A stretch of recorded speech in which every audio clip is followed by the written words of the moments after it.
అందరికీ మరణాతండి. బాగున్నారా?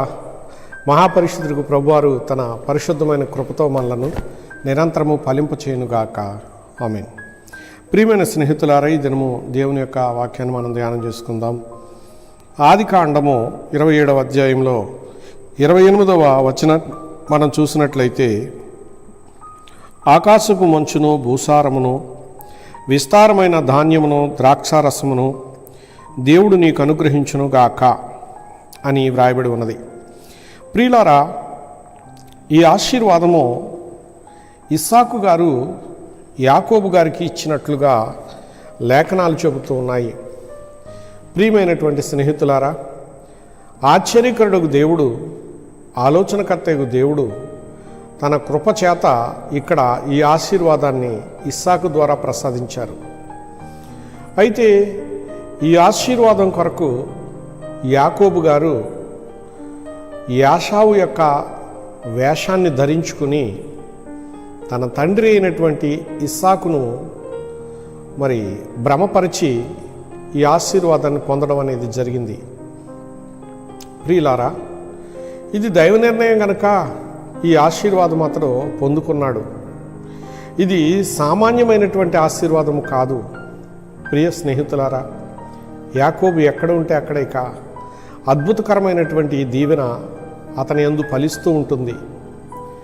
అయితే మనం గమనించినట్లయితే, ఆశీర్వదిస్తాను అన్నటువంటి తండ్రి ఆశీర్వాదాన్ని అందుకోవడానికి, ఆశీర్వాదం పొందడానికి అర్హుడైనటువంటి యాషావు గారు రావాలి. కానీ అతడు ఆశీర్వాదం అందుకోవడానికి తడవు చేశాడు కనుక ఆశీర్వాదాన్ని ఇక్కడ అందుకోవడానికి యాకోబు అర్హత లేకపోయినా వేషం వేసుకుని వచ్చాడు.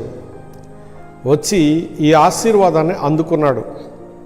ప్రియ స్నేహితులారా, ఈ ఆశీర్వాదం ఎంతో బలమైనది, ఘనమైనది కనుక ఇక్కడ యాకోబు గారి యొక్క సంతానమంతటికి ఈ ఆశీర్వాదము ఉపయోగపడింది.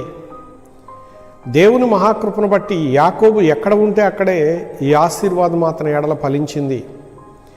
ప్రియ స్నేహితులారా, భూలోకమందు జీవించుచున్న మనకు ఆశీర్వాదం కావాలి. అది లోక సంబంధమైన ఆశీర్వాదం అయి ఉండాలి, పరలోక సంబంధమైన ఆశీర్వాదం అయి ఉండాలి. ప్రియమైన స్నేహితులారా, ఆశీర్వదించేది సర్వోన్నతుడు దేవుడే, దాన్ని నెరవేర్చేది దేవుడే.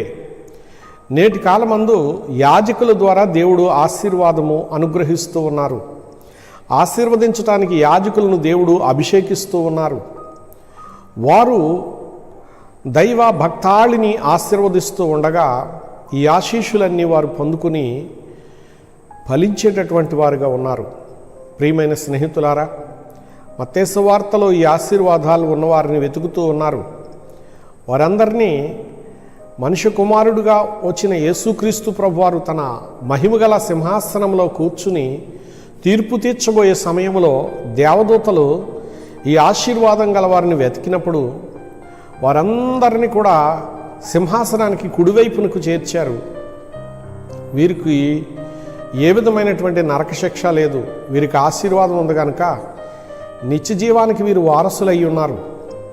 ప్రియ స్నేహితులారా, ఆశీర్వాదం లేనివారు మాత్రం లబోదిబోమంటూ ఏడ్చారు. ఏడ్చి ఆ తప్పిదాలను అప్పుడు తెలుసుకున్నారు. దిద్దుకోవడానికి సమయం లేనందువలన అపవాది అయిన సాతాను వెళ్ళేటటువంటి ఆ నరకానికి వారు కూడా వెళ్ళవలసి వచ్చింది. ప్రియమైనటువంటి స్నేహితులారా, భూలోకమందు జీవించుతున్నటువంటి మనము ఆశీర్వాదం కొరకు ప్రయాసపడదాం. అట్టి ఆశీర్వాదము మనము కలిగి మన బిడ్డలను ఆశీర్వాదానికి పాత్రులుగా చేయుటకు ప్రయాసపడదాం. అట్టి దీవెన మహాపరిశుద్ధులకు ప్రభువైన యేసుక్రీస్తు మనకు ప్రసాదించునుగాక. ఆమేన్. చిన్న ప్రార్థన. మహాపరిశుద్ధుడైన ప్రభువా, ఆశీర్వదించుట నీ శక్తి ఇష్టము, ఆశీస్సు పొందుట నా శక్తి ఇష్టమని మా జనకులు అన్నట్లు ప్రభువా, నీవిచ్చు ఆశీర్వాదము కలిగి నిరతము ఫలించు భాగ్యము దయచేయమని సర్వమానవులను జ్ఞాపకం చేసుకున్నామని క్రీస్తు నామమున సమర్పిస్తున్నాను పరమ తండ్రి.